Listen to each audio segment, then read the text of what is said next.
இது சூப்பர் 60. இன்றைய நாளில் அறிய வேண்டிய அத்தனை செய்திகளையும் 60 நிமிடங்களில் தரும் விறுவிறுப்பான தொகுப்பு. அந்த வகையில் முதலாவதாக மாற்றுத்திறனாளிகள் கணவனை இழந்தவர்கள் என 37,79,000 பேருக்கு சிறப்பு நிதி வழங்கப்பட்டுள்ளது. மகளிர் உரிமை தொகை பெறும் குடும்ப தலைவிகளை தொடர்ந்து முதியோர், மாற்றுத்திறனாளிகள் மற்றும் கணவனை இழந்தவர்களுக்கு மார்ச் மாத ஓய்வூதியத்துடன் சிறப்பு நிதியாக 2,000 ரூபாய் வரவு வைக்கப்பட்டிருப்பதாக முதலமைச்சர் மு க ஸ்டாலின் அறிவித்துள்ளார்.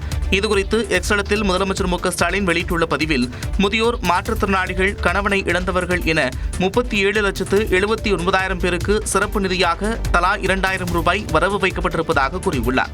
இது தங்களுக்கு இன்ப அதிர்ச்சி அளித்திருப்பதாக மாற்றுத்திறனாளிகளுக்கான டிசம்பர் 3 இயக்கத்தின் தலைவர் தீபக் தெரிவித்துள்ளார். கோரிக்கைகளுடைய நியாயத்தை புரிந்து கொண்டு, கடைக்கோடி மாற்றுத்திறனாளிகளினுடைய தேவைகளை புரிந்து கொண்டு இந்த ஸ்பெஷல் தொகுப்பு அறிவித்து இன்றைக்கே கிரெடிட் பண்ணதுங்கிறது, அதுவும் எங்களுடைய வங்கி கணக்கில் வரவு வைத்திருக்கிறது ரொம்ப மகிழ்ச்சிக்குரிய ஒரு விஷயமாக நாங்கள் பார்க்குறோம்.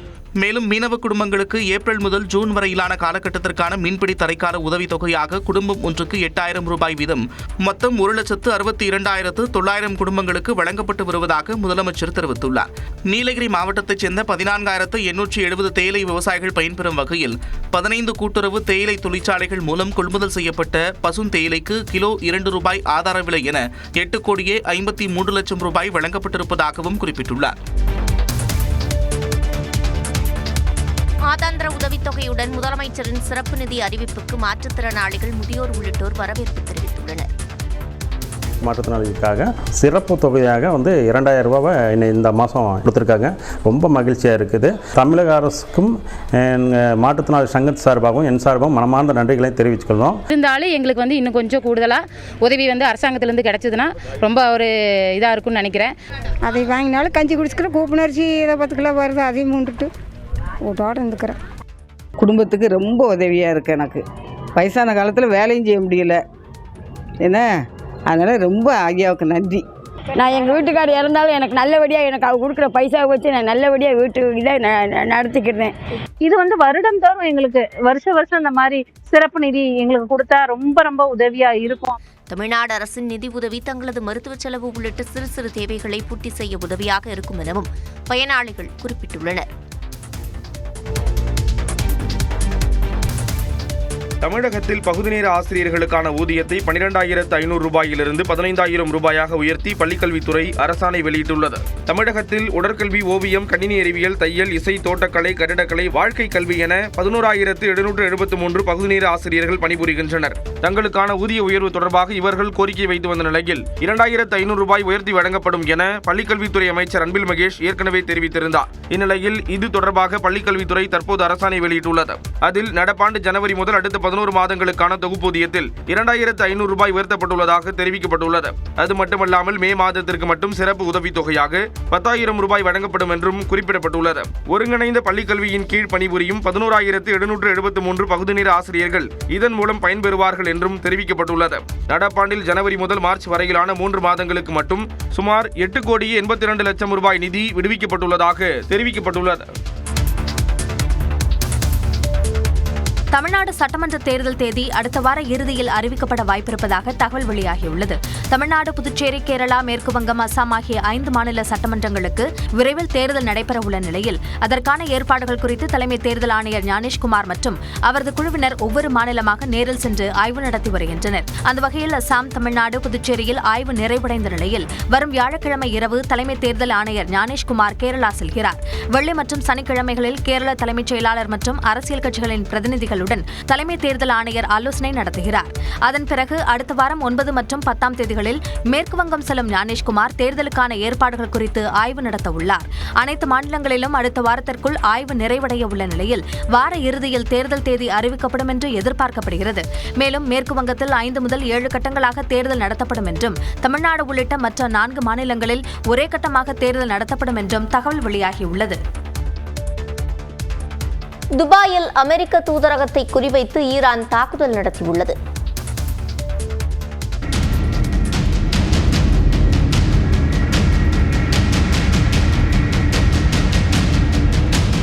ஐக்கிய அரபு அமீரகத்தின் துபாயில் உள்ள அமெரிக்க தூதரகம் அருகே ட்ரோன் தாக்குதல் நடத்தப்பட்டதால் அதிகாரிகள் பதற்றமடைந்தனர். திடீரென ட்ரோன் விழுந்து வெடித்ததால் தீப்பிடித்து புகைமண்டலம் கிளம்பியது. அதனால் அப்பகுதியில் இருந்தவர்கள் அதிர்ச்சியடைந்தனர். தீ உடனடியாக அணைக்கப்பட்டதாகவும் தூதரகத்திலிருந்து அதிகாரிகள் உடனே வெளியேற்றப்பட்டதாகவும் அமெரிக்கா தெரிவித்துள்ளது. அமெரிக்க தூதரகம் உள்ள துபாயில் கடந்த சனிக்கிழமை முதல் ஈரான் தாக்குதல் நடத்தி வருகிறது. இதுவரை ஈரான் ஏவிய 186 ஏவுகணைகள் மற்றும் 816 ட்ரோன்களை இடைமறித்து தாக்கி அழித்திருப்பதாக ஐக்கிய அரபு அமீரகம் தெரிவித்துள்ளது. ட்ரோன்களை அழித்தது தொடர்பான வீடியோவையும் அந்நாடு வெளியிட்டுள்ளது. ஈரானில் இஸ்ரேல் தாக்குதலில் கொல்லப்பட்ட பள்ளி மாணவிகள் 168 பேரின் இறுதி ஊர்வலத்தில் ஆயிரக்கணக்கானோர் கலந்து கொண்டு அஞ்சலி செலுத்திய காட்சிதான் இது. அமெரிக்கா மற்றும் இஸ்ரேல் இணைந்து நடத்திய கண்மூடித்தனமான தாக்குதலில் ஈரானின் தெற்கு பகுதியில் உள்ள மினாப் என்ற நகரில் பெண்கள் பள்ளிகள் மீது குண்டுமழை பொழிந்தது. இதில் 168 மாணவிகள் பரிதாபமாக உயிரிழந்தனர். அவர்களின் உடல்கள் ஒரே இடத்தில் அடக்கம் செய்யப்பட்ட நிலையில் இறுதி ஊர்வலத்தில் ஆயிரக்கணக்கானோர் கலந்து கொண்டு அஞ்சலி செலுத்தினர்.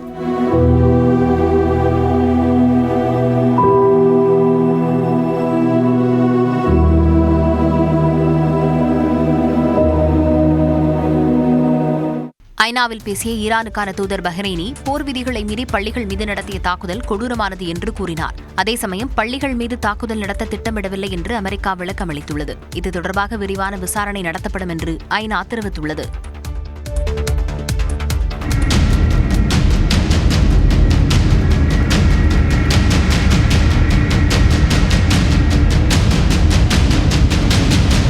ஈரான் மற்றும் அமெரிக்க இஸ்ரேல் படைகளுக்கு இடையேயான தாக்குதல்களால் வளைகுடா நாடுகள் கடும் பாதிப்பை சந்தித்து வருகின்றன. ஐக்கிய அரபு அமீரகத்தில் உள்ள புஜைரா துறைமுகத்தில் உள்ள எண்ணெய் ஆலை மீது நடத்தப்பட்ட தாக்குதலில் ஏற்பட்ட மிகப்பெரிய வெடிப்புச் சத்தம் சுற்றுவட்டார மக்களை அச்சத்திற்கு உள்ளாக்கியது. சவுதி அராம்கோ நிறுவனத்தின் ராஸ் தனுரா எண்ணெய் சுத்திகரிப்பு நிலையம் மீது ஈரான் ட்ரோன் தாக்குதல் நடத்திய நிலையில் தற்காலிகமாக மூடப்பட்டுள்ளது. கத்தாரில் ராஸ் லஃபான் என்ற இடத்தில் உள்ள எரிசக்தி நிலையங்கள் தாக்கப்பட்டதால் கத்தாரில் திரவ இயற்கை எரிவாயு உற்பத்தி நிறுத்தப்பட்டுள்ளது. ஓமனின் சலாலா துறைமுகமும் தாக்குதலுக்கு உள்ளானதாக செய்திகள் வெளியாகியுள்ளன. மத்திய கிழக்கில் ஏற்பட்டுள்ள இந்த மோசமான சூழலுக்கு அமெரிக்கா மற்றும் இஸ்ரேலின் ஆயுதம் ஏந்திய ஆக்கிரமிப்பே காரணம் என்று ரஷ்யா குற்றம் சாட்டியுள்ளது. மேலும் ஈரான் அணு ஆயுதங்களை உருவாக்கி வருவதற்கான எந்த ஆதாரமும் இல்லை என்று ரஷ்யா தெரிவித்துள்ளது. இந்த அசாதாரண சூழல் குறித்து சவுதி பட்டத்து இளவரசர் முகமது பின் சல்மான், கத்தார் அமீர் Sheikh Tamim bin Hamad Al Thani ஆகியோருடன் புதின் தொலைபேசியில் ஆலோசித்தார். ஈரான் மற்றும் லெபனான் மீது மீண்டும் புதிய தாக்குதலை இஸ்ரேல் மேற்கொண்டுள்ளது. ஈரானுக்கு எதிராக அமெரிக்காவும் இஸ்ரேலும் இணைந்து கடந்த பிப்ரவரி 28 தாக்குதல்களை தொடங்கின. அதற்கு பதிலடி கொடுக்கும் விதமாக ஈரானும் தாக்குதலை தீவிரப்படுத்தியுள்ளது. அமெரிக்கா மற்றும் இஸ்ரேல் படைகள் இணைந்து ஈரான் தலைநகரான தெஹ்ரானில் உள்ள இஸ்லாமிய புரட்சிகர பாதுகாப்பு படைகள் கட்டடத்தின் மீது கடுமையான தாக்குதல்களில் ஈடுபட்டன.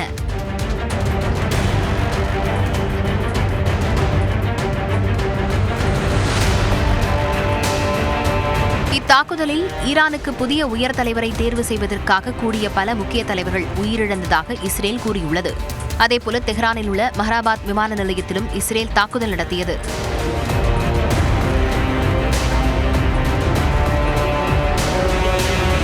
மறுபுறம் எதற்கும் அஞ்சமாட்டோம் என தொடர்ந்து கூறிவரும் ஈரான் ஐக்கிய அரபு அமீரகத்தில் உள்ள துபாய் மற்றும் தோஹா உள்ளிட்ட பகுதிகளில் மீண்டும் தாக்குதல்களை மேற்கொண்டுள்ளதாக தகவல் வெளியாகியுள்ளது.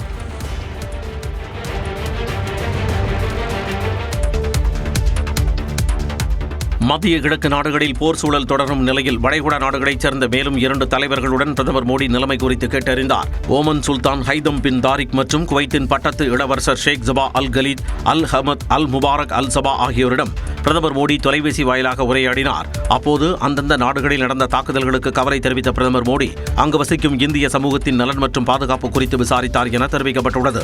இதுவரை ஐக்கிய அரபு அமீரகம், பஹ்ரைன், சவுதி அரேபியா, ஜோர்டான் உள்ளிட்ட 8 நாட்டு தலைவர்களுடன் பிரதமர் பேசியுள்ளார். இந்நிலையில் புனித ரமலான் மாதத்தில் ஈரான் மற்றும் வளைகுடா நாடுகளில் நடக்கும் மோதல் கவலை அளிப்பதாக வெளியுறவுத்துறை அமைச்சகம் தெரிவித்துள்ளது.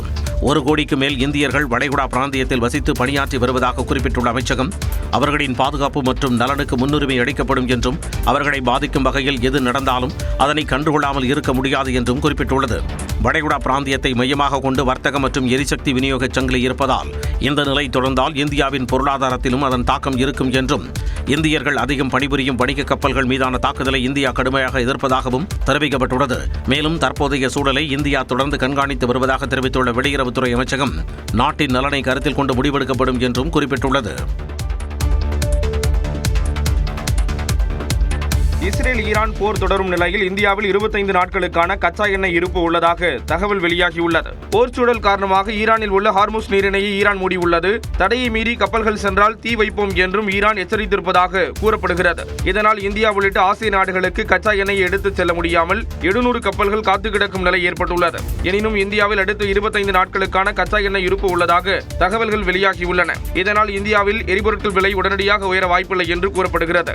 இதனிடையே ஈரானின் தடையை மீறி ஹார்முஸ் நீரிணை வழியாக கச்சா எண்ணெய் எடுத்துச் செல்லும் நாடுகளின் கப்பல்களுக்கு அமெரிக்கா காப்பீடு உத்தரவாதம் வழங்கும் என அதிபர் டிரம்ப் அறிவித்துள்ளார். பாதுகாப்பு தேவைப்பட்டால் அமெரிக்க ராணுவ தரப்பிலிருந்து கப்பல்கள் அனுப்பி வைக்கப்படும் என்றும் டிரம்ப் சலுகை காட்டியுள்ளார்.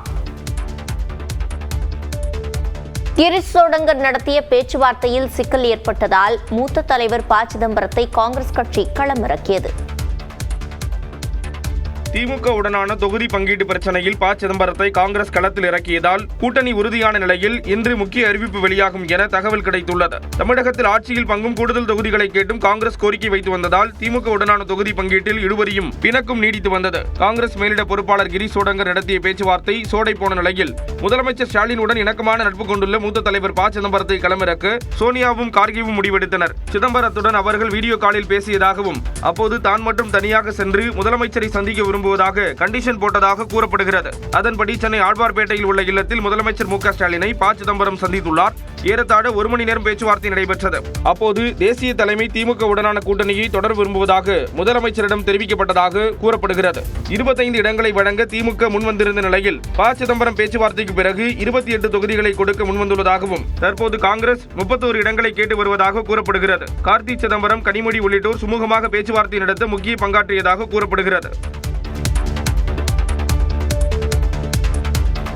திமுகவுடனான கூட்டணியில் இழுபறி இல்லை என தெரிவித்துள்ள தமிழ்நாடு காங்கிரஸ் தலைவர் செல்வ பெருந்தகை, கூட்டணி விவகாரத்தில் காங்கிரசுக்கு எந்த கெடுவையும் திமுக விதிக்கவில்லை என கூறியுள்ளார். முதலமைச்சருடனான சந்திப்பிற்கு பிறகு செய்தியாளர்களை சந்தித்த அவர் தொகுதி பங்கீடு குறித்து காங்கிரஸ் மேலிடம் முடிவு செய்யும் என்றார்.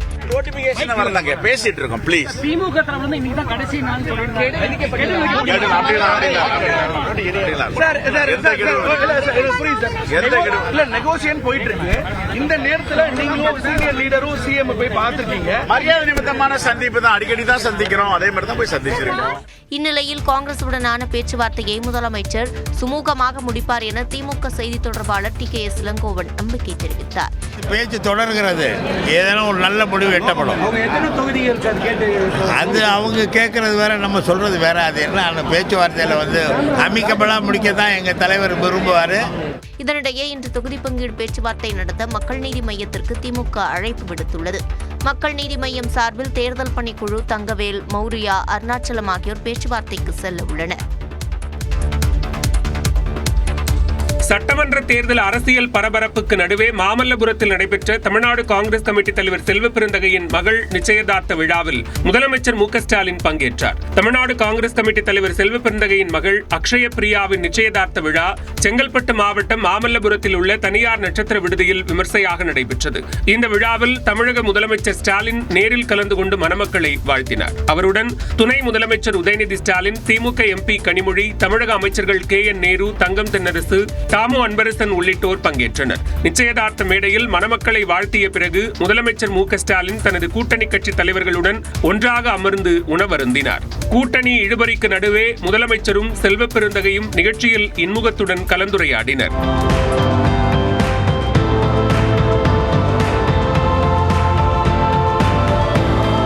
திராவிடர் கழக தலைவர் கி. வீரமணி, மதிமுக பொதுச் செயலாளர் வைகோ, முன்னாள் மத்திய அமைச்சர் ப. சிதம்பரம், மார்க்சிஸ்ட் கம்யூனிஸ்ட் மாநில செயலாளர் சண்முகம், இந்திய கம்யூனிஸ்ட் மாநில செயலாளர் வீரபாண்டியன், தேமுதிக பொருளாளர் சுதீஷ் உள்ளிட்ட கூட்டணி கட்சியினர் ஒரே மேடையில் அணிவகுத்தது அரசியல் முக்கியத்துவம் வாய்ந்ததாக பார்க்கப்பட்டது. சட்டமன்ற தேர்தல் பணிகள் குறித்து மத்திய அமைச்சர் அமித்ஷாவுடன் ஆலோசித்ததாக அதிமுக பொதுச் செயலாளர் எடப்பாடி பழனிசாமி தெரிவித்துள்ளார். டெல்லியில் மத்திய அமைச்சர் அமித்ஷாவை சந்தித்து பேசியது குறித்து செய்தியாளர்களிடம் பேசிய அவர் அதிமுக கூட்டணியில் விரைவில் தொகுதி பங்கீடு பேச்சுவார்த்தை தொடங்கும் என்று கூறினார். தமிழ்நாட்டில் அரசியல் நிலவரம் குறித்து கலந்து பேசினோம். இனி தேர்தலில் நாம் எவ்வாறு செயல்பட வேண்டும் என்பதை பற்றும் கலந்து ஆலோசிக்கிறோம். சசிகலாவை கூட்டணியில் சேர்ப்பது தொடர்பாக அமித்ஷாவிடம் ஆலோசிக்கவில்லை என்றும் தெரிவித்தார். அதை பற்றி பேசவில்லை. அது அவரை கேட்க வேண்டிய கேள்வி. அது எங்கிட்ட கேட்க வேண்டிய. திமுக கூட்டணியில்தான் குழப்பம் நிலவுவதாக எடப்பாடி பழனிசாமி விமர்சித்தார். திமுக கூட்டணியில் குழப்பம் இருக்குது. காங்கிரசுக்கும் திமுக இருக்குமா இல்லையா? காங்கிரஸ் பத்திரிகை ஊடகத்தில் வருகின்ற செய்தி வச்சு கணிக்க முடியுது. ஆக அங்கதான் அந்த கூட்டணியில் பிரச்சனை இருக்கக்கூடிய அனைத்து இந்திய அண்ணா திராவிட முன்னேற்ற கழகம் மற்றும் தேசிய ஜனநாயக கூட்டணிகள் ஒன்றாக இணைந்து மிகச் சிறப்பாக செயல்பட்டு இருக்குது. அதிமுக கூட்டணிக்கு இன்னும் ஒரு சில கட்சிகள் வர வாய்ப்புள்ளதாகவும் எடப்பாடி பழனிசாமி கூறினார். திமுக கூட்டணியில் முதன்முறையாக இணைந்துள்ள தேமுதிகவுக்கு ஒரு மாநிலங்களவை சீட் ஒதுக்கப்பட்டு முதலமைச்சர் மு.க.ஸ்டாலின் முன்னிலையில் ஒப்பந்தம் கையெழுத்தானது. கடந்த தேர்தல்களில் அதிமுக பாஜகவுடன் கூட்டணி அமைத்திருந்த தேமுதிக இம்முறை முதன்முறையாக திமுக கூட்டணியில் சேர்ந்துள்ளது. இந்த நிலையில் சென்னை அண்ணா அறிவாலயத்தில் திமுக தலைவரும் தமிழக முதலமைச்சருமான ஸ்டாலினுடன் தேமுதிக பொருளாளர் எல்.கே. சுதீஷ் நேரில் சந்தித்து பேச்சுவார்த்தை நடத்தினர். இந்த பேச்சுவார்த்தையின் முடிவில் நடைபெறவுள்ள மாநிலங்களவை தேர்தலில் தேமுதிகவிற்கு ஒரு இடம் ஒதுக்கீடு செய்ய திமுக ஒப்புக்கொண்டுள்ளது. இதற்கான ஒப்பந்தத்தில் முதலமைச்சர் ஸ்டாலினும் தேமுதிக பொருளாளர் எல்.கே. சுதீஷும் கையெழுத்திட்டனர். பின்னர் செய்தியாளர்களை சந்தித்த தேமுதிக பொருளாளர் எல்.கே. சுதீஷ் எம்பி வேட்பாளர் யார் என்பதை தேமுதிக பொதுச் செயலாளர் பிரேமலதா அறிவிப்பார் என்றார். முதல்ல ராஜ்யசபா பேசி கொடுத்திருக்காங்க. இன்னும் ஒரு வாரத்தில் எத்தனை சட்டமன்ற தொகுதி எந்தெந்த தொகுதி என்று பின்னாடி ஒரு வாரத்தில் அடுத்த கட்டத்தில் பேசப்படும். இதன் மூலம் தேமுதிக வரலாற்றில் முதன்முறையாக நாடாளுமன்ற பிரதிநிதித்துவத்தை அக்கட்சி பெறவுள்ளது. தஞ்சாவூரில் தாவேகா தலைவர் விஜய் பங்கேற்கும் நிர்வாகிகள் சந்திப்பு மற்றும் தேர்தல் பரப்புரை நிகழ்ச்சியில் நுழைவுச் சீட்டு உள்ள 4900 பேருக்கு மட்டுமே அனுமதி என அக்கட்சியின் தலைமை அறிவித்துள்ளது. இது தொடர்பாக வெளியிடப்பட்டுள்ள அறிக்கையில் தஞ்சாவூர் மாவட்டம் திருவையாறு அருகே ஐயாச்சாமிப்பட்டியில் இன்று நடைபெறும் தேர்தல் பரப்புரை நிகழ்ச்சி முற்பகல் 11 மணி முதல் மாலை 3 மணிக்குள் நடைபெறும் என தெரிவிக்கப்பட்டுள்ளது. காவல்துறை அனுமதிக்கான வழிகாட்டு நெறிமுறைகளின்படி முழுக்க அனுமதி பெற்றவர்களுக்கான சந்திப்பு நிகழ்ச்சியாக ஏற்பாடு செய்யப்பட்டுள்ளது என்றும் QR குறியீட்டுடன் கூடிய நுழைவுச்சீட்டு அளிக்கப்பட்டுள்ள 4900 பேர் மட்டுமே இந்த நிகழ்ச்சியில் கலந்து கொள்ள அனுமதிக்கப்படுவார்கள் எனவும் வேறு யாருக்கும் கண்டிப்பாக அனுமதி கிடையாது என்றும் கூறப்பட்டுள்ளது. பாதுகாப்பு கருதி கர்ப்பிணிகள், சிறுவர் சிறுமியர், பள்ளி மாணவ மாணவியர், மூத்த குடிமக்கள், மாற்றுத்திறனாளிகள், உடல்நலம் குன்றியவர்கள் உள்ளிட்டவர்கள் கண்டிப்பாக வர வேண்டாம் என்றும் பிரச்சார வாகனத்தை இருசக்கர வாகனங்களிலோ அல்லது வேறு வகையிலான வாகனங்களிலோ பின்தொடர்வதை அறவே தவிர்த்திட வேண்டும் என்றும் தெரிவிக்கப்பட்டுள்ளது. நிகழ்ச்சி நடைபெறும் இடத்தில் நிழல் தரும் வகையில் மேற்கூரை அமைக்கப்பட்டுள்ளது.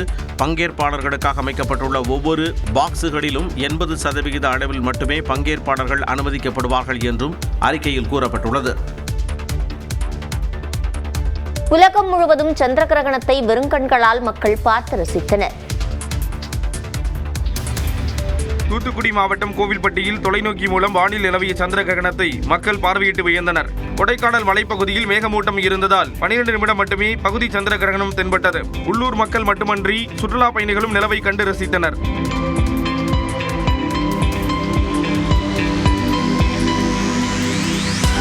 சந்திர கிரகணத்தை ஒட்டி திருச்செந்தூர் முருகன் கோயில் நடை அடைக்கப்பட்டது. பின்னர் இரவு 8 மணிக்கு பிறகு கோயில் திறக்கப்பட்டு பக்தர்களை அனுமதித்தனர். திருவண்ணாமலை அண்ணாமலையார் கோயிலில் சந்திர கிரகணம் நிறைவை ஒட்டி 4ஆம் பிரகாரத்தில் உள்ள குளத்தில் தீர்த்தவாரி நடைபெற்றது.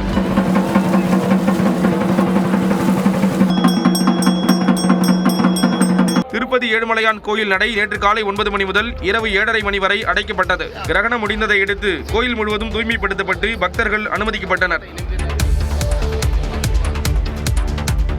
தலைநகர் டெல்லியில் சந்திர கிரகணம் தெளிவாக தென்பட்டது. இந்த கிரகணம் சுமார் 25 நிமிடங்கள் நீடித்தது. ஒடிசா மாநிலம் புரியில் ஜெகநாதர் ஆலயத்தில் நிகழ்ந்த சந்திர கிரகணத்தின் காட்சிகள் பார்ப்பதற்கு தெய்வீகமாக அமைந்தன.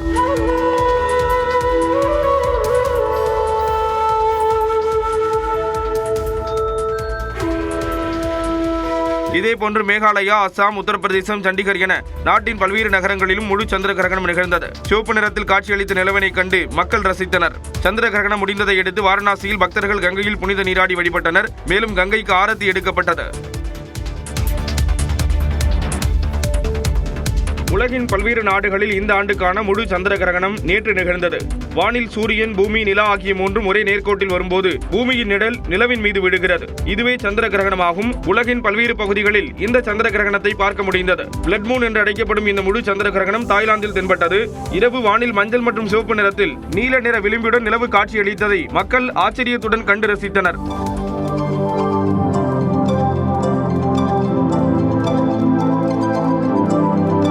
சந்திர கிரகணத்தின் போது மெக்சிகோ நகரில் சிவப்பு நிறத்தில் நிலா தோற்றமளித்தது.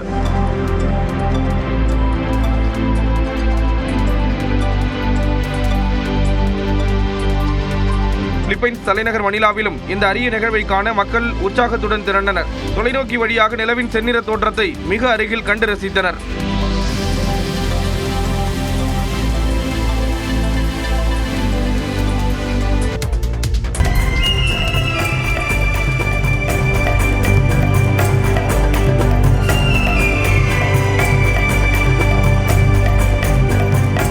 கடலூர் மீன்பிடி துறைமுகத்தில் விடிய விடிய நடைபெற்ற வண்ணமயமான மாசிமக தெப்போற்சவத்தில் ஆயிரக்கணக்கான பக்தர்கள் கலந்து கொண்டனர். கடலூர் முதுநகர் மீன்பிடி துறைமுகத்தில் மாசிமக தெப்போற்சவம் விமர்சையாக நடைபெற்றது. மின்விளக்குகளால் அலங்கரிக்கப்பட்ட படகுகளில் கருப்பு முத்துமாரியம்மன், கங்கையம்மன், வெங்கடேச பெருமாள், நாகமுத்து மாரியம்மன், ஏழை முத்துமாரியம்மன், கண்ணனூர் அம்மன் உள்ளிட்டோர் எழுந்தருளினர். விடிய விடிய நடைபெற்ற தெப்போற்சவத்தை ஆயிரக்கணக்கான பக்தர்கள் தரிசித்தனர்.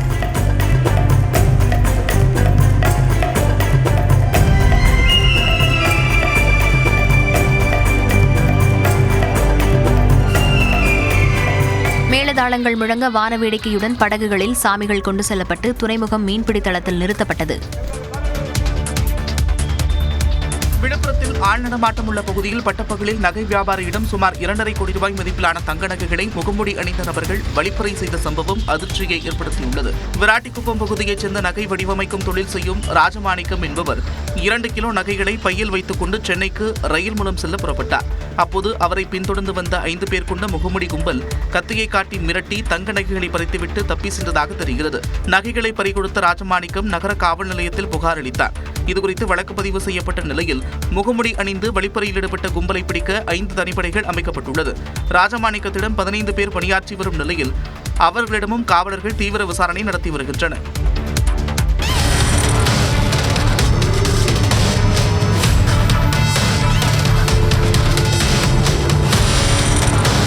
கோவையில் சாகசத்தில் ஈடுபடுவதாக நினைத்து தாறுமாறாக கார் ஓட்டி விபத்தை ஏற்படுத்திய இந்த மாணவர்கள் மீது நடவடிக்கை எடுக்க கோரிக்கை வலுத்து வருகிறது. கோவை சரவணம்பட்டியில் உள்ள SNS தனியார் கல்லூரியில் கார் ஷோ நிகழ்ச்சி நடைபெற்றது. அதில் சில மாணவர்கள் கல்லூரி வளாகத்திற்குள் அதிக சத்தங்களை எழுப்பியவாறு காரில் அதிவேகமாக சென்றனர். அப்போது கட்டுப்பாட்டை இழந்த கார் ஒன்று இருசக்கர வாகனங்கள் மீது மோதியது.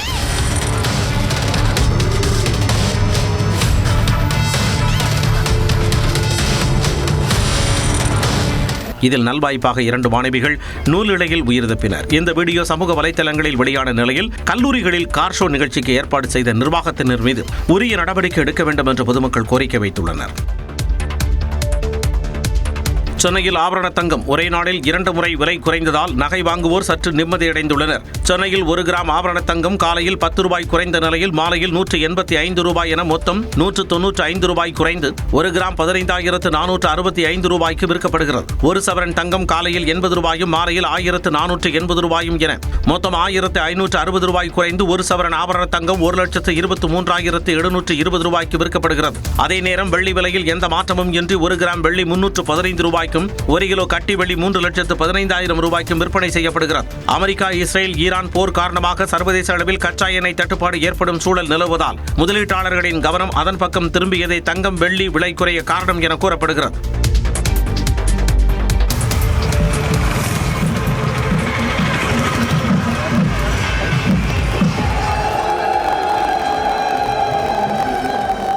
பெண்களின் சபரிமலை என அழைக்கப்படும் ஆற்றுக்கால் பகவதி அம்மன் கோயிலில் பெண்கள் பொங்கல் வைத்து வழிபட்டனர். கேரள மாநிலம் திருவனந்தபுரத்தில் பகவதி அம்மன் என்ற பெயரில் கண்ணகிக்கு கோயில் கட்டி வழிபட்டு வருகின்றனர். ஒவ்வொரு ஆண்டும் மாசி மாத பூரம் நட்சத்திரம் நாளில் அங்கு பெண்கள் கூடி பொங்கல் வைத்து வழிபடுவது வழக்கம். அந்த வகையில் பொங்கல் விழா கடந்த மாதம் 23ஆம் தேதி கொடியேற்றத்துடன் தொடங்கியது. இந்த நிலையில் நிறைவு நாளுக்கு முந்தைய நாளில் லட்சக்கணக்கான பெண்கள் கூடி பொங்கல் வைத்தனர். முன்னதாக காலை 9:45 மணி அளவில் கோயில் பண்டார அடுப்பில் தீபம் வைத்து தலைமை பூசாரி பற்ற வைத்து பொங்கல் வழிபாட்டை தொடங்கி வைத்தார். பின்னர் மற்ற அடுப்புகளில் பொங்கல் வைக்கப்பட்டது. 12-13 வருஷமாவே வந்துட்டு இருக்கிறேன். நான் ரொம்ப சிரமத்தை கஷ்டத்துல தான் இருந்த ஆரம்பத்துல எல்லாம். இங்க வந்து கோயில் வந்து இது மாதிரி பக்கத்துல உள்ளவங்க கூட்டிட்டு வந்தாங்க. இங்க வந்து கும்பிட்டு போங்காட்டி எனக்கு ரொம்பவே நல்ல மாற்றம் இருக்கு. இன்னைக்கு நாங்க நல்லா இருக்கிறோம். நான் வேண்டுதல் வச்சிருக்கிறது நிறைவேறி இருக்கிறது. இனியும் நிறைவேறுன்ற நம்பிக்கையில தான் நான் வந்திருக்கிறேன். கூட்டம் அதிகமாக இருந்த நிலையில் சுமார் 3000க்கும் மேற்பட்ட காவலர்கள் பாதுகாப்பு பணிகளில் ஈடுபட்டனர்.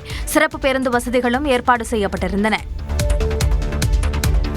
பாஜக தேசிய தலைவர் நிதின் நிபின் உட்பட 9 பேர் மாநிலங்களவை தேர்தலுக்கான வேட்பாளர்களாக அறிவிக்கப்பட்டுள்ளனர். நாடு முழுவதும் 10 மாநிலங்களில் காலியாகும் 37 மாநிலங்களவை உறுப்பினர்களை தேர்வு செய்வதற்கான தேர்தல் வரும் 16ஆம் தேதி நடைபெற உள்ளது. இதற்கான வேட்புமனு தாக்கல் வியாழக்கிழமையுடன் நிறைவடைய இருக்கும் நிலையில் 6 மாநிலங்களில் 9 வேட்பாளர்களை பாஜக அறிவித்துள்ளது. அதன்படி பாஜக தேசிய தலைவர் நிதின் நிபின் அவரது சொந்த மாநிலமான பீகாரிலிருந்து எம்பியாக தேர்வாக உள்ளார். இதேபோன்று அசாம், சத்தீஸ்கர், ஹரியானா, ஒடிஷா, மேற்கு வங்கம் உள்ளிட்ட மாநிலங்களில் இருந்து மாநிலங்களவை வேட்பாளர்களை பாஜக அறிவித்துள்ளது. இந்நிலையில் தமிழ்நாட்டில் பாஜக அங்கம் வகிக்கும் அதிமுக கூட்டணியிலிருந்து 2 பேர் மாநிலங்களவைக்கு தேர்வாக இருக்கும் நிலையில் அதில் பாஜகவிற்கு இடம் ஒதுக்கப்படவில்லை என்பது கிட்டத்தட்ட உறுதியாகியிருக்கிறது.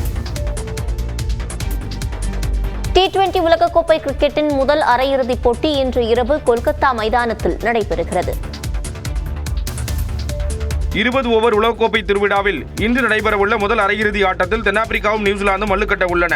இறுதிப் போட்டிக்கு முதல் அணியாக செல்வது யார் என தீர்மானிக்கும் இப்போட்டி கொல்கத்தா ஈடன் கார்டன்ஸ் மைதானத்தில் இன்று இரவு 7 மணிக்கு தொடங்க உள்ளது. மார்க்ரம் தலைமையிலான தென்னாப்பிரிக்காவும் சாண்ட்னர் தலைமையிலான நியூசிலாந்தும் களமிறங்க உள்ளன.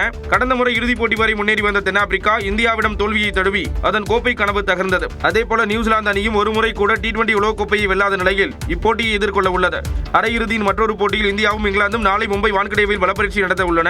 அரையிறுதியை பொறுத்தவரை மழையால் ஆட்டம் தடைபட்டால் அதற்கு அடுத்த நாளில் போட்டி தொடர்ந்து நடத்தப்படும். ரிசர்வ் நாளிலும் மழை தொடர்ந்தால் சூப்பர் 8 முன்னிலை பெற்ற அணிக்கு முன்னுரிமை அளிக்கப்படும். அந்த வகையில் தங்களது பிரிவுகளில் முதலிடம் பிடித்த தென்னாப்பிரிக்காவும் இங்கிலாந்தும் நேரடியாக இறுதிப் போட்டிக்கு செல்லும். ICC வெளியிட்டுள்ள T20 தரவரிசை பட்டியலில் இந்திய பேட்ஸ்மேன்கள் 4 பேர் முதல் 10 இடங்களுக்குள் இடம்பெற்று ஆதிக்கம் செலுத்துகின்றனர். சர்வதேச கிரிக்கெட் அணிகள் மற்றும் வீரர்களுக்கான தரவரிசை பட்டியலை ICC வெளியிட்டுள்ளது. அதன்படி T20 தரவரிசை பட்டியலில் இந்திய அணி 272 ரேட்டிங் பாயிண்டுகளுடன் தொடர்ந்து முதலிடத்தில் நீடிக்கிறது. பேட்ஸ்மேன்களுக்கான பட்டியலில் இந்திய அணியின் இளம் அதிரடி தொடக்க வீரரான அபிஷேக் சர்மா முதலிடத்தில் நீடிக்கிறார். தொடர்ந்து அதிரடி காட்டி வரும் இஷான் கிஷான் 3 இடங்கள் முன்னேறி இப்பட்டியலில் 5வது இடத்தில் உள்ளார். கேப்டன் சூரியகுமார் 6வது இடத்தில் நீடிக்கும் நிலையில் திலக் வர்மா 3 இடங்கள் சரிந்து 7வது இடத்தில் உள்ளார். பந்துவீச்சை பொறுத்தவரை தமிழக சுழற்பந்து வீச்சாளர் வருண் சக்கரவர்த்தி முதலிடத்தில் தொடர்கிறார். நட்சத்திர வேகப்பந்து வீச்சாளரான பும்ரா சரசரவென 7 இடங்கள் முன்னேறி 8வது இடத்தை பிடித்துள்ளார். ஆல்ரவுண்டர்களை பொறுத்தவரை இந்திய அணியின் ஹர்திக் பாண்டியா 3வது இடத்திலும் சிவம் துபே 7வது இடத்திலும் உள்ளனர். நாங்குநேரி அருகே இரட்டை கொலை வழக்கில் கைதானவர்கள் 12ஆம் வகுப்பு மாணவன் சின்னதுரையை வீடு புகுந்து தாக்கியவர்கள் என்ற அதிர்ச்சி தகவல் வெளியாகியுள்ளது. நெல்லை மாவட்டம் நான்குநேரி அருகே நடந்த இரட்டை கொலை தொடர்பாக விசாரிக்க 14 தனிப்படைகள் அமைக்கப்பட்டுள்ள நிலையில் 7 பேர் கைது செய்யப்பட்டனர். பெரும்பத்து பகுதியில் சாலையோரம் நின்றிருந்தவர்கள் மீது கஞ்சா போதை கும்பல் கொடூரமாக தாக்குதல் நடத்தியது. இதில் மாற்றுத்திறனாளி ஜான், வடமாநில தொழிலாளி ஒருவர் ஆகியோர் உயிரிழந்தனர். 6 பேர் படுகாயமடைந்து நெல்லை அரசு மருத்துவக் கல்லூரி மருத்துவமனையில் அனுமதிக்கப்பட்டுள்ளனர். 14 தனிப்படைகள் அமைக்கப்பட்டு 8 பிரிவுகளின் கீழ் வழக்கு பதிவு செய்து நடத்திய விசாரணையில் 7 பேர் கைது செய்யப்பட்டுள்ளனர். நான்குநேரி சுற்றுவட்டார கிராமங்களைச் சேர்ந்த இவர்கள் அனைவரும் 18 வயது முதல் 21 வயதிற்கு உட்பட்ட இளைஞர்கள் என்பது குறிப்பிடத்தக்கது. இதில் 2023ஆம் ஆண்டு 12ஆம் வகுப்பு மாணவர் சின்னதுரை மீது வீடு புகுந்து தாக்குதல் நடத்திய 2 அடங்குவர் என்ற அதிர்ச்சி தகவல் வெளியாகியுள்ளது. இதனிடையே கைது செய்யப்பட்டவர்களிடம் தீவிர விசாரணை நடைபெற்று வருவதாக SP பிரசன்னகுமார் அறிவித்தார். பொதுமக்களின் அமைதிக்கு குந்தகம் விளைவிக்கும் வகையில் மாவட்டத்தின் பாதுகாப்பை சீர்கெடுக்கும் வகையிலும் செயல்படும் நபர்கள் யாராக இருந்தாலும் அவர்கள் மீது இரும்பு கரம் கொண்டு கடும் நடவடிக்கை மேற்கொள்ளப்படும் என்றும் எச்சரித்துள்ளார்.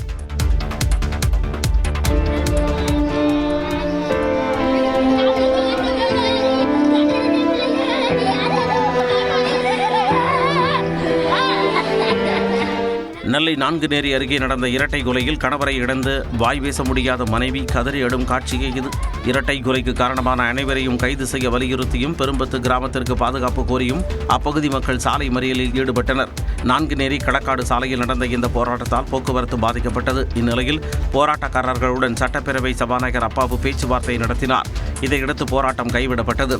பின்னர் கொல்லப்பட்ட மாற்றுத்திறனாளி ஜானின் குடும்பத்திற்கு அரசு சார்பில் வீடு கட்டுவதற்கான அரசாணையையும் நிதி உதவியையும் சபாநாயகர் அப்பாவு வழங்கினார். அந்த மாற்றுத்திறனாளி பெண்மணி என்ன வேலை அவர்களால் முடியுமோ உள்ளூரிலே பள்ளிகளிலே ஏதேனும் ஊட்டச்சத்தோ சத்துணவிலே ஏதாவது ஒரு வேலை கேட்டிருக்கின்றார்கள். அநேகமாக அடுத்த வாரத்திற்குள் ஏதேனும் அவர்கள் விரும்புகின்ற பணி ஒன்றை அவர்களால் இயன்ற பணி ஒன்று இந்த அரசு கொடுப்பதற்கு ஏற்பாடு செய்திருக்கின்றது. குடும்பத்தில் ஒருவருக்கு அரசு வேலை வழங்க நடவடிக்கை எடுக்கப்பட்டு வருவதாகவும் அப்பாவு தெரிவித்தார். மத்திய கிழக்கு நாடுகளுக்கு ஏற்றுமதி சரிவு உள்ளிட்ட காரணங்களால் நாமக்கல்லில் முட்டை விலை 30 காசு வரை குறைந்தது. நாமக்கல் மண்டலத்தில் சுமார் 1000த்திற்கும் மேற்பட்ட கோழி பண்ணைகளில் 6 கோடிக்கும் அதிகமான முட்டை கோழிகளும் 2 கோடிக்கும் அதிகமான கறிக்கோழிகளும் வளர்க்கப்படுகின்றன. முட்டைக்கான கொள்முதல் விலையை நாமக்கல்லை தலைமையிடமாக கொண்டு செயல்படும் தேசிய முட்டை ஒருங்கிணைப்பு குழு தினசரி நிர்ணயம் செய்து வருகிறது. இந்நிலையில் முட்டை விலை 30 காசுகள் வரை குறைந்து ₹4.30 காசுகளுக்கு விலை நிர்ணயம் செய்யப்பட்டுள்ளது. கத்தார், ஐக்கிய அரபு அமீரகம் உள்ளிட்ட நாடுகளுக்கு நாமக்கல்லில் இருந்து முட்டை ஏற்றுமதி செய்யப்படும் நிலையில் தற்பொழுது அங்கும் நிலவும் போர் சூழலால் ஏற்றுமதி தடைபட்டதாக தெரிகிறது. மேலும் கிறிஸ்தவர்களின் தவக்காலம் உள்ளிட்ட காரணங்களாலும் முட்டை விலை குறைந்ததாக கூறப்படுகிறது. வரும் நாட்களில் மேலும் முட்டை விலை குறையலாம் என கூறப்படுகிறது.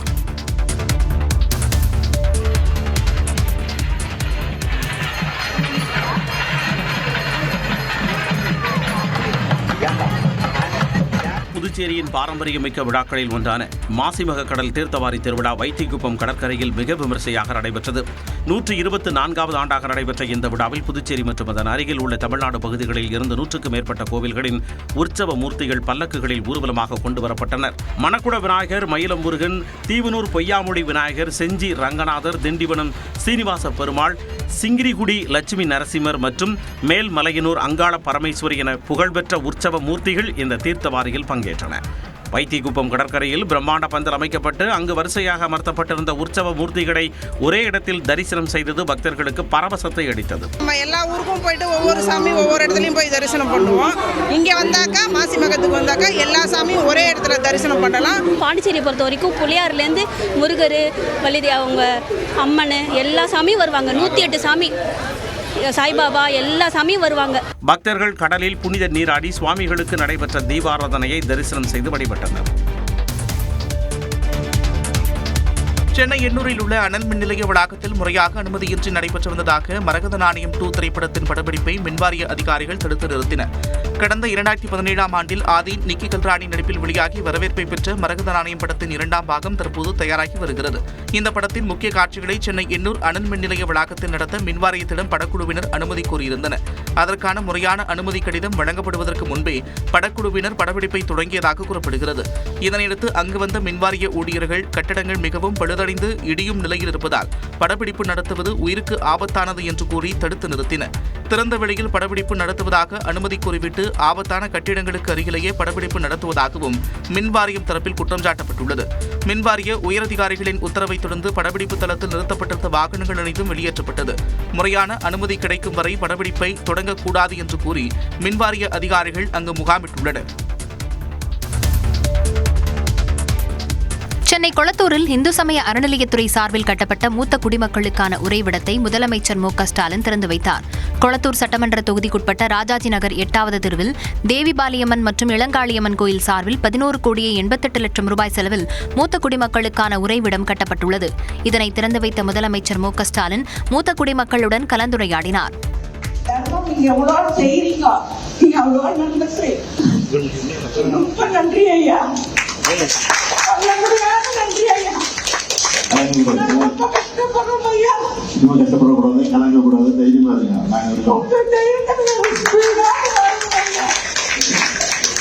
பராமரிக்க உறவினர்கள் யாரும் இல்லாத 60 வயதுக்கு மேற்பட்ட மூத்த குடிமக்கள் இந்த உறைவிடத்தில் தங்க முடியும்.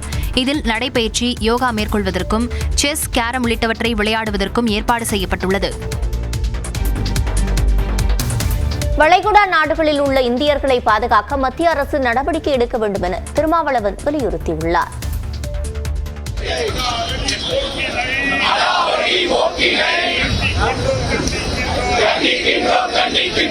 ஈரான் மீது அமெரிக்கா மற்றும் இஸ்ரேல் நடத்தி வரும் தாக்குதலை கண்டித்து சென்னையில் இடதுசாரி கட்சிகள் மற்றும் விடுதலை சிறுத்தைகள் கட்சி சார்பில் கண்டன ஆர்ப்பாட்டம் நடைபெற்றது. சைதாப்பேட்டை படகல் மாளிகை அருகே நடைபெற்ற போராட்டத்தில் விசிக தலைவர் திருமாவளவன், சிபிஎம் மாநில செயலாளர் சண்முகம், சிபிஐ மாநில செயலாளர் வீரபாண்டியன் உள்ளிட்டோர் பங்கேற்றனர். பின்னர் செய்தியாளர்களை சந்தித்த விசிக தலைவர் திருமாவளவன், வளைகுடா நாடுகளில் உள்ள தமிழர்கள் மற்றும் இந்தியர்களை பாதுகாக்க மத்திய அரசு உடனடியாக அமைச்சரவையை கூட்டி தீர்மானம் நிறைவேற்ற வேண்டும் என்றார்.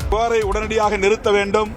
அதற்கு முன்னதாக அங்குள்ள புலம்பெயர்ந்த இந்தியர்கள், தமிழர்கள் அனைவரையும் பாதுகாக்கும் நடவடிக்கையில் இந்திய ஒன்றிய அரசு ஈடுபட வேண்டும். இந்தியா தனது அணிசேரா கொள்கையை நிலைநாட்டி போரை நிறுத்த அழுத்தம் கொடுக்க வேண்டும் என சிபிஎம் மாநில செயலாளர் சண்முகம் கூறினார். யுத்தம் தொடர்ந்து நீடித்தால் கச்சா எண்ணெயினுடைய விலையும், அதன் விளைவாக பெட்ரோல் டீசலுடைய விலையும், அதன் விளைவாக எல்லா பொருட்களுடைய விலையும் கடுமையாக உயரும். வளைகுடா நாடுகளில் வாழும் லட்சக்கணக்கான இந்தியர்களை பாதுகாக்க வெளியுறவுத்துறை போர்க்கால அடிப்படையில் நடவடிக்கை எடுக்க வேண்டும் என சிபிஐ மாநில செயலாளர் வீரபாண்டியன் வலியுறுத்தினார்.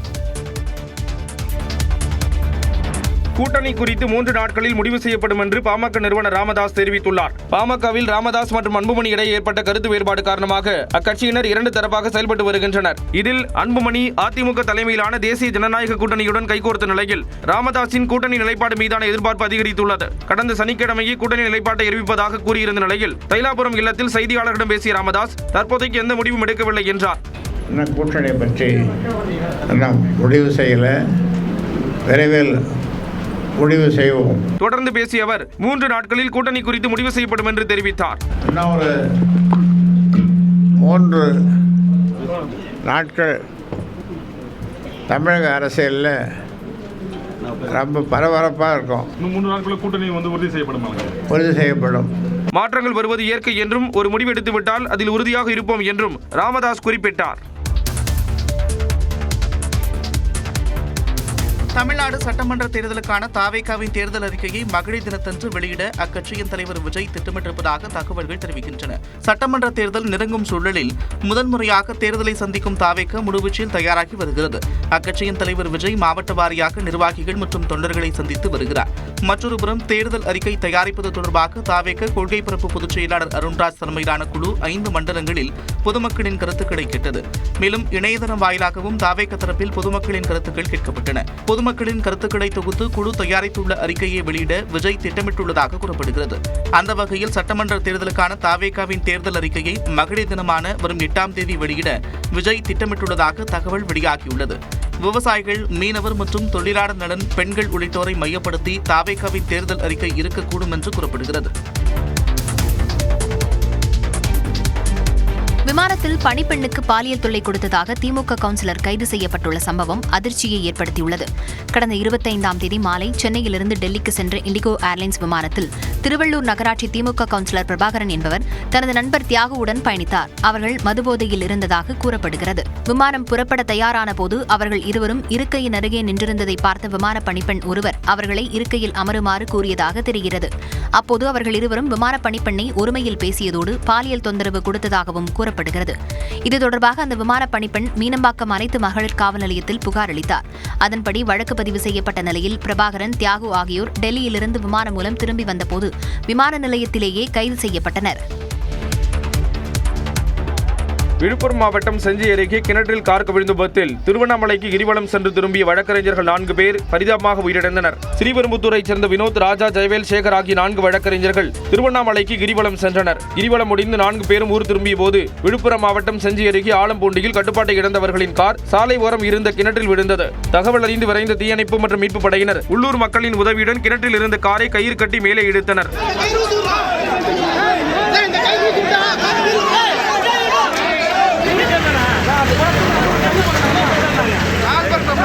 காருக்குள்ளேயே வினோத், ராஜா, சேகர் ஆகிய 3 பேர் மூச்சு திணறி உயிரிழந்தனர். மேலும் கிணற்றுக்குள் இருந்த ஜெயவேலின் சடலமும் கண்டெடுக்கப்பட்டது. விபத்து குறித்து காவல்துறையினர் வழக்கு பதிவு செய்து விசாரணை மேற்கொண்டு வருகின்றனர்.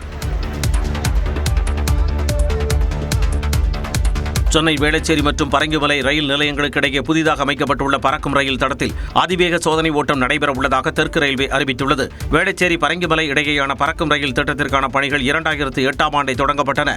ஆனால் நிலம் கையகப்படுத்துவதில் இருந்த சட்ட சிக்கல்கள் மற்றும் நீதிமன்ற வழக்குகளால் சுமார் 18 ஆண்டுகள் தாமதமானது. இந்த தடைகளும் நீங்கி வரும் மார்ச் 10ஆம் தேதி இந்த வழித்தடம் பொதுமக்களின் பயன்பாட்டிற்காக பறக்கும் ரயில் சேவை தொடங்கப்பட உள்ளது. இதற்கான சோதனை ஓட்டம் வரும் 5ஆம் தேதி மதியம் 2 மணி முதல் மாலை 5:30 மணி வரை பெங்களூரு தென்னக வட்டார ரயில்வே பாதுகாப்பு ஆணையர் முன்னிலையில் நடைபெற உள்ளது. இந்த சோதனை ஓட்டத்தின் போது சிறப்பு ரயில் மிக வேகமாக இயக்கப்பட உள்ளதாக தெற்கு ரயில்வே அறிவித்துள்ளது. இதனால் அனுமதியில்லாத நபர்கள் யாரும் ரயில் தண்டவாளங்களுக்கு அருகில் செல்லவோ அல்லது தண்டவாளத்தை கடக்கவோ கூடாது என்றும் ரயில்வே பாதையின் அருகாமையில் எந்தவிதமான வேலைகளிலும் ஈடுபட வேண்டாம் எனவும் அறிவுறுத்தியுள்ளது.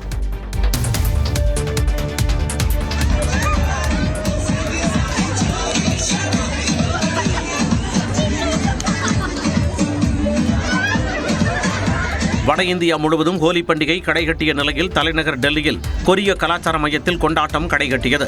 உத்தரப்பிரதேசம் மதுராவில் சதுர்வேதி சமூகத்தினர் பாரம்பரிய தோலா யாத்திரையுடன் ஹோலி பண்டிகை கொண்டாட்டத்தை தொடங்கினர்.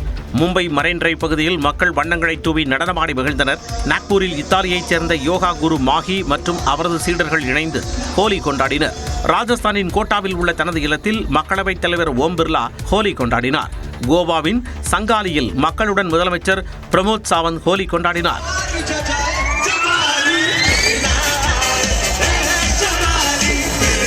பாட்னாவில் பீகார் துணை முதல்வர் சாம்ராட் சௌத்ரி மற்றும் ரவிசங்கர் பிரசாத் உள்ளிட்ட பாஜக தலைவர்கள் ஹோலி மிலன் விழாவில் பங்கேற்றனர். பஞ்சாப் ஆளுநர் குலாப்சந்த் கட்டாரியா உதய்பூரில் மக்களுடன் இணைந்து ஹோலி கொண்டாடினார். ராஞ்சியில் நடைபெற்ற ஹோலி கொண்டாட்டத்தில் பாதுகாப்புத்துறை இணையமைச்சர் சஞ்சய் சேத் உள்ளிட்டோர் பங்கேற்று கொண்டாடினர்.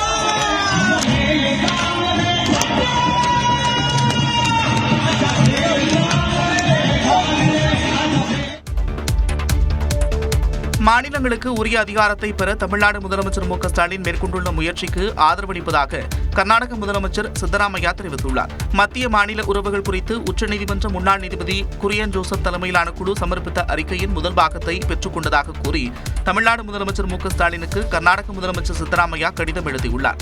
அதில் மத்திய மாநில உறவுகள் குறித்து தேசிய அளவிலான உரையாடலை மீண்டும் தொடங்க வேண்டும் என்ற மு க ஸ்டாலினின் முயற்சிக்கு முழு ஆதரவை தருவதாக சித்தராமையா குறிப்பிட்டுள்ளார். பல ஆண்டுகளாக நிதி மற்றும் சட்ட விவகாரங்களில் மத்திய அரசிடம் அதிகாரம் குவிக்கப்படுவது அரசியலமைப்பை உருவாக்கியவர்கள் வகுத்த சமநிலையை சீர்குலைக்கும் வகையில் இருப்பதாக சித்தராமையா குற்றம் சாட்டியுள்ளார். மேலும் மாநிலங்களுக்கு தரப்பட்டுள்ள பொறுப்புகளை நிறைவேற்ற அவற்றுக்கு உரிய அதிகாரமும் நிதி சுதந்திரமும் இருக்க வேண்டும் என்று சித்தராமையா தனது கடிதத்தில் குறிப்பிட்டுள்ளார். இந்தியாவின் ஜனநாயக மற்றும் கூட்டாட்சி கட்டமைப்பை வலுப்படுத்தும் முயற்சிகளில் ஆக்கப்பூர்வமாக பங்களிக்க கர்நாடகா தயாராக இருப்பதாக அம்மாநில முதலமைச்சர் சித்தராமையா தெரிவித்துள்ளார். இதற்கு நன்றி தெரிவித்துள்ள முதலமைச்சர் மு க ஸ்டாலின், இந்தியா போன்ற குடியரசு நாட்டில் அரசியலமைப்பு மூலம் மட்டுமே ஒற்றுமையை நிலைநிறுத்த முடியும் என்பதை சித்தராமையா சரியாக புரிந்து கொண்டிருப்பதாக குறிப்பிட்டுள்ளார். ஈரானின் போக்குவரத்து கண்காணிப்பு கேமராக்களை ஹேக் செய்த இஸ்ரேல் கமேனி மற்றும் அவரது பாதுகாவலர்களின் நடமாட்டத்தை கண்காணித்து துல்லிய தாக்குதல் நடத்தியதாக தகவல் வெளியாகியுள்ளது. அமெரிக்கா இஸ்ரேல் இணைந்து நடத்திய தாக்குதலில் ஈரானின் உச்சபட்ச தலைவர் கமேனி படுகொலை செய்யப்பட்ட நிலையில் அதற்கான திட்டமிடலில் போக்குவரத்து கண்காணிப்பு கேமரா முக்கிய பங்காற்றி இருப்பது தெரியவந்துள்ளது. ஈரானில் நடைபெற்ற மக்களின் போராட்டத்தை கண்காணிப்பதற்காக அந்நாட்டின் பல்வேறு பகுதிகளில் போக்குவரத்து அதிகமுள்ள இடங்களில் சிசிடிவி கேமராக்கள் பொருத்தப்பட்டிருந்தன. இதனை இஸ்ரேலின் உளவு அமைப்பான முசாத் ஹேக் செய்து கமேனியின் நடமாட்டத்தை கண்காணித்ததாக தகவல் வெளியாகியுள்ளது. மேலும் அவரது பாதுகாவலர்கள் எத்தனை பேர் உள்ளனர், அவர்களின் முகவர்கள், அவர்கள் எங்கெல்லாம் செல்கிறார்கள், வாகனங்கள் எங்கு நிறுத்தப்படுகின்றன என்ற தகவல்களும் சேகரிக்கப்பட்டதாக கூறப்படுகிறது. கண்காணிப்பு கேமராக்களில் கிடைத்த தகவல்களை வைத்து AI தொழில்நுட்ப உதவியுடன் துல்லிய தாக்குதலுக்கு இஸ்ரேல் திட்டம் தீட்டியது தெரியவந்துள்ளது. அவற்றுடன் அமெரிக்காவின் உளவுத்துறையான CIA ஆட்களை களத்தில் இறக்கியும் தகவல்களை சேகரித்ததாக கூறப்படுகிறது. அனைத்திற்கும் மேலாக கமேனி கொலை செய்யப்பட்ட தெஹ்ரானின் பாஸ்டர் தெருவில் உள்ள தொலைத்தொடர்பு சிக்னல்களை அமெரிக்கா மற்றும் இஸ்ரேல் இணைந்து ஹேக் செய்ததாகவும் அதனால் மற்ற பாதுகாவலர்களை உடனடியாக அழைக்க முடியாத சூழல் ஏற்பட்டதாகவும் தகவல் வெளியாகியுள்ளது. ஈரான் தலைநகர் டெஹ்ரானில் உள்ள இஸ்லாமிய புரட்சிகர காவல் படையின் கட்டளை மையத்தை அமெரிக்க படைகள் தாக்கி அடித்தன. ஈரான் மீது அமெரிக்கா மற்றும் இஸ்ரேல் படைகள் கூட்டாக இணைந்து தாக்குதல் நடத்தி வருகின்றன. அதற்கு பதிலடியாக வளைகுடா நாடுகள் மீது ஈரான் குண்டுமழை பொழிந்து வருகிறது. இந்நிலையில் டெஹ்ரானில் உள்ள 7 மருத்துவமனைகள் மீது அடுத்தடுத்து குண்டு வீசி தாக்குதல் நடத்தப்பட்டது. இதனால் அந்த மருத்துவமனை கட்டடங்கள் உருகுலைந்து காட்சியளித்தன. ஈரானுக்கு ஆதரவாக லெபனானை தலைமையிடமாக கொண்ட ஹிஸ்புல்லா ஆயுதக்குழுவும் போரில் ஈடுபட்டுள்ளது. வடக்கு இஸ்ரேலில் உள்ள ராமத் டேவிட் விமானப்படை தளத்தின் மீது தாக்குதல் நடத்தியதாக ஹிஸ்புல்லா அறிவித்த நிலையில் அதற்கு பதிலடியாக லெபனான் தலைநகர் பெய்ரூட் மீது இஸ்ரேல் தாக்குதலை தீவிரப்படுத்தியுள்ளது. ஈரான் உடனான போர் பதற்றத்தால் இஸ்ரேல் தலைநகர் ஜெருசலேமில் மக்கள் வீடுகளில் முடங்கியுள்ளனர். இதனால் எப்போதும் பரபரப்பாக காணப்படும் சாலைகள் வெறிச்சோடி காணப்பட்டது. போரில் அமெரிக்காவை இஸ்ரேல் உள்ளிழுக்கவில்லை என கூறியுள்ள அதிபர் ட்ரம்ப் ஈரானுக்கு புதிய தலைமை தேவை என்ற அடிப்படையிலேயே அனைத்தும் நடப்பதாக குறிப்பிட்டுள்ளார். ஈரானுக்கு எதிராக இஸ்ரேலுடன் இணைந்து அமெரிக்கா கடுமையான தாக்குதல்களை மேற்கொண்டு வருகிறது. இந்நிலையில் ஈரானுடன் பேச்சுவார்த்தை நடத்துவதற்கான காலமெல்லாம் முடிந்துவிட்டதாக அமெரிக்க அதிபர் ட்ரம்ப் தெரிவித்துள்ளார். ஈரானிய ராணுவத்தின் பெரும்பாலான கட்டமைப்புகள் அழித்தொழிக்கப்பட்டதாகவும் அவர் குறிப்பிட்டுள்ளார். அதேபோல இந்த போரில் அமெரிக்காவை இஸ்ரேல் உள்ளிழுக்கவில்லை என கூறியுள்ள ட்ரம்ப் ஈரானுக்கு புதிய தலைமை தற்பொழுது தேவை என்ற அடிப்படையிலேயே இவையெல்லாம் நடப்பதாகவும் குறிப்பிட்டுள்ளார். மீண்டும் ஒரு மோசமான தலைவர் ஈரானுக்கு பொறுப்பேற்றால் அந்நாட்டிற்கு மிக மோசமான சூழ்நிலை ஏற்படும் எனவும் ட்ரம்ப் தெரிவித்துள்ளார். இவை ஒருபுறம் இருக்க ஈரானில் அணு ஆயுத தயாரிப்புகள் நடைபெறுவதற்கான அறிகுறியே காணப்படவில்லை என ஐநா சபை தரப்பில் தற்பொழுது தெரிவிக்கப்பட்டுள்ளது. ஐநாவின் இந்த கருத்து ஈரான் மீது இஸ்ரேல் மற்றும் அமெரிக்கா முன்வைத்து வரும் அணு ஆயுத தயாரிப்பு தொடர்பான குற்றச்சாட்டுகளை மறுக்கும் வகையில் அமைந்துள்ளது. ஈரானுக்கு எதிரான போர் ஆண்டுக்கணக்கில் நீடிக்காது என்று கூறிய இஸ்ரேல் பிரதமர் பெஞ்சமின் நெத்தன்யாகு அதற்கு ஒரு முடிவு உண்டு என்றும் குறிப்பிட்டுள்ளார். தனியார் தொலைக்காட்சி ஒன்றுக்கு பேட்டியளித்தவர் ஈரானுக்கு எதிரான போர் முடிவற்றது என்று கூறுவதை ஏற்க முடியாது என்றார். இஸ்ரேல் சவுதி அரேபியா இடையே அமைதி ஏற்படுவதற்கு சாத்தியம் இருப்பதாக கூறிய நெத்தன்யாகு ஈரானில் ஆட்சி மாற்றம் ஏற்படுவதற்கு அமெரிக்காவுடன் இணைந்து முயற்சிப்பதாக குறிப்பிட்டுள்ளார். Said it could be quick and decisive. It may take some time, but it's not going to take years. It's not an endless war. In fact, it's an effort right now to achieve the peace that we all yearn and pray for. And I think together we'll achieve it. இந்நிலையில் அமெரிக்காவின் senate அவையில் பேசிய ஜனநாயக கட்சியைச் சேர்ந்த ஸ்கூமர் Iran மீதான தாக்குதலை அமெரிக்க மக்கள் விரும்பவில்லை என்று கூறினார். இந்த போர் தேவையற்றது என்று தெரிவித்தவர் அமெரிக்கர்கள் பலர் உயிரிழப்பதையும் ட்ரம்ப் கவனத்தில் கொள்ள வேண்டும் என்றும் சுட்டிக்காட்டினார். மத்திய கிழக்கு நாடுகளில் நிலவக்கூடிய அசாதாரண சூழல் அமெரிக்கர்களை சோர்வடைய வைத்திருப்பதாகவும் ஜனநாயக கட்சி குறிப்பிட்டுள்ளது.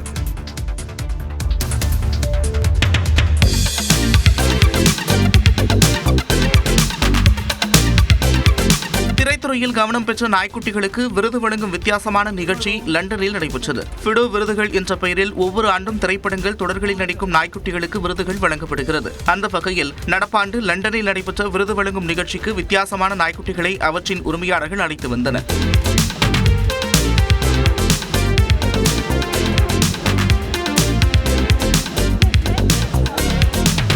ஐஸ்பேர், ஹாம்லெட், பிலியோன் உள்ளிட்ட திரைப்படங்களில் நடித்த நாய்க்குட்டிகளுக்கு விருதுகள் வழங்கப்பட்டது. நடிகர்களுக்கு கிடைப்பது போல நாய்க்குட்டிகளுக்கும் அங்கீகாரம் கிடைக்க வேண்டும் என்பதற்காக இந்த விருது வழங்கும் நிகழ்ச்சி நடத்தப்படுவது குறிப்பிடத்தக்கது. அமெரிக்காவின் டெக்சாஸ் மாகாணத்தில் நடந்த துப்பாக்கிச்சூடு சம்பவத்தில் இந்திய வம்சாவளி மாணவி உயிரிழந்தார். கடந்த ஞாயிற்றுக்கிழமை ஆஸ்டின் நகரில் அடையாளம் தெரியாத நபர் பொதுமக்கள் மீது துப்பாக்கிச்சூடு நடத்தினார். இதில் டெக்சாஸ் பல்கலைக்கழகத்தில் பயின்று வந்த இந்திய வம்சாவளியைச் சேர்ந்த 21 வயதான சவிதா சண்முகசுந்தரம் உட்பட 3 பேர் பரிதாபமாக உயிரிழந்தனர். மேலும் 14 பேர் காயமடைந்தனர். இதனையடுத்து துப்பாக்கிச்சூடு நடத்திய 53 வயதான நெடியாக்கா டியாக்னே என்பவரை காவல் அதிகாரிகள் சுட்டுக் கொன்றனர். மேனேஜ்மெண்ட், இன்ஃபர்மேஷன் சிஸ்டம்ஸ் மற்றும் பொருளாதாரம் என வரும் மே மாதம் 2 பட்டங்களை வாங்க இருந்த சவிதாவுக்கு பல்கலைக்கழகம் ஆழ்ந்த இரங்கலை தெரிவித்துள்ளது. மேலும் தங்களது பல்கலைக்கழகத்தில் சூப்பர் ஸ்டார் மாணவிகளில் ஒருவர் சவிதா என்றும் அவரது இழப்பு முற்றிலும் வேதனை அளிப்பதாக உதவி பேராசிரியர் கூறியுள்ளார். கிரிக்கெட் ஜாம்பவான் சச்சின் டெண்டுல்கரின் மகனின் திருமண மெஹந்தி நிகழ்ச்சியில் கிரிக்கெட் பிரபலங்கள் கலந்து கொண்டனர். சச்சின் டெண்டுல்கரின் மகன் அர்ஜுன் டெண்டுல்கருக்கும் தொழிலதிபர் ரவிகாயின் பேத்தி சானியா சந்தோக்கிற்கும் மும்பையில் இன்று திருமணம் நடைபெற உள்ளது. இந்த நிலையில் திருமணத்திற்கு முந்தைய கொண்டாட்டங்களில் ஒன்றான மெஹந்தி நிகழ்ச்சி களை கட்டியது. மும்பையில் நடந்த விழாவில் கிரிக்கெட் நட்சத்திரங்களான ஜாகிர் கான், ஹர்பஜன் சிங், ரவி சாஸ்திரி உள்ளிட்டோர் தங்களது குடும்பத்தினருடன் கலந்து கொண்டனர். சச்சின் டெண்டுல்கர், அவரது மனைவி அஞ்சலி, மகள் சாரா என குடும்ப உறுப்பினர்கள் அனைவரும் கண்கவர் உடைகளை அணிந்து கவனத்தை ஈர்த்தனர். திருமண விழாவில் கலந்து கொள்ள குடியரசுத் தலைவர் திரௌபதி முர்மு, பிரதமர் மோடி, காங்கிரஸ் மூத்த தலைவர் ராகுல் காந்தி உள்ளிட்ட தலைவர்களுக்கு சச்சின் டெண்டுல்கர் நேரில் சென்று அழைப்பு விடுத்துள்ளார். அரசு அதிகாரிகள் அரசு சொத்துக்களை பாதுகாப்பதில் அக்கறை காட்டுவதில்லை என்பது தெள்ளத் தெளிவாக தெரிகிறது என உயர்நீதிமன்ற மதுரை கிளை சாடியுள்ளது. நிலப்பிரச்சினை தொடர்பாக ராமநாதபுரம் மாவட்டத்தைச் சேர்ந்த சேது மாதவன், வேல்முருகன் ஆகியோர் மனு தாக்கல் செய்தனர். இந்த மனு நீதிபதி செந்தில்குமார் முன்பு விசாரணைக்கு வந்தது. பொது நிலங்களின் பாதுகாவலராக இருக்கும் அரசு மதிப்புமிக்க அரசு சொத்துக்கள் சம்பந்தமாக வழக்கு தொடர்ந்தால் அதனை அமைதியாக பார்த்துக் கொண்டிருக்க கூடாது என நீதிபதிகள் தெரிவித்தனர். அரசு நிலங்களை பாதுகாப்பது, வழக்கினை சந்திப்பது போன்ற விவகாரங்களில் மாநிலம் முழுவதும் உள்ள அனைத்து அரசு வழக்கறிஞர்கள் மற்றும் வருவாய் அதிகாரிகளும் தெளிவான வழிகாட்டுதல்களை வழங்க வேண்டும் எனவும் நீதிபதிகள் உத்தரவிட்டனர். அரசு நிலங்களையும் சொத்துக்களையும் பாதுகாக்கும் வகையில் ஒவ்வொரு மாவட்டத்திலும் மாவட்ட ஆட்சியர், மாவட்ட வருவாய் அதிகாரி உள்ளிட்ட அதிகாரிகளால் கண்காணிக்கப்படும் வகையில் ஒவ்வொரு தாலுகாவிலும் ஒரு சட்டப்பிரிவை அமைப்பது குறித்தும் அரசு பரிசீலிக்க வேண்டும் என்றும் நீதிமன்றம் தெரிவித்தது. அரசு சொத்துக்களை பாதுகாப்பது குறித்த வழக்குகளில் உயர்நீதிமன்ற மதுரை கிளை அதிகார வரம்பிற்குள் அரசு எந்தெந்த வழக்குகளில் எதிர்மனுதாரராக உள்ளார்கள் என்பது குறித்து நிலை அறிக்கையை 4 மாதங்களுக்குள் தாக்கல் செய்ய வருவாய் மற்றும் பேரிடர் மேலாண்மை துறையின் கூடுதல் தலைமைச் செயலாளருக்கு நீதிபதிகள் உத்தரவிட்டு விசாரணையை ஒத்திவைத்தனர்.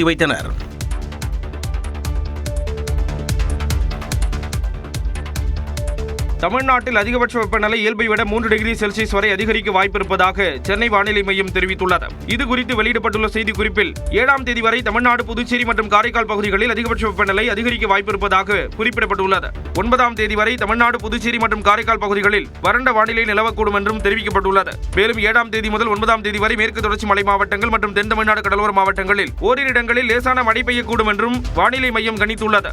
5ஆம் தேதி வரை மேற்கு தொடர்ச்சி மலை மாவட்டங்கள் மற்றும் தமிழ்நாட்டின் கடலோர பகுதிகளில் ஓரிரு இடங்களில் அதிகாலை வேளையில் மிதமான பனிமூட்டம் காணப்படும் என்றும் அறிவிக்கப்பட்டுள்ளது. சென்னை மற்றும் புறநகர் பகுதிகளில் வானம் ஓரளவு மேகமூட்டத்துடன் காணப்படும் என்றும் ஓரிரு இடங்களில் மிதமான பனிமூட்டம் காணப்படும் என்றும் வானிலை மையம் தெரிவித்துள்ளது.